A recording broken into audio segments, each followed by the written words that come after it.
దేవాలయంలో గంటలను ఎందుకు కొడతారని చాలామందికి సందేహం వస్తుంటుంది. అయితే గుడిలో గంటలను ఉంచడానికి ప్రత్యేకమైన కారణాలు ఉన్నాయి.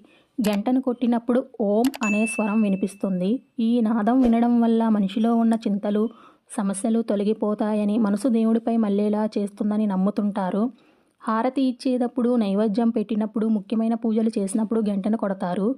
భగవంతుని ముందు గంట కొట్టడం వల్ల ఆ శబ్దం ఆ ప్రాంతంలో ఉన్న నెగిటివ్ రేస్ని దూరం చేస్తుందని అంటుంటారు. అంతేకాదు దేవుడి ముందు ఏమైనా కోరికలు కోరుకొని గంట కొడితే అవి సాక్షాత్తు భగవంతునికి చేరుతాయని భక్తుల నమ్మకం.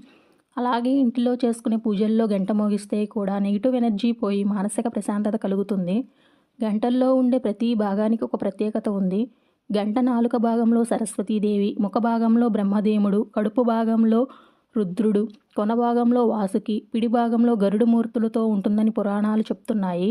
అందుకే సకల దేవతల స్వరూపంగా భావించి ముందుగా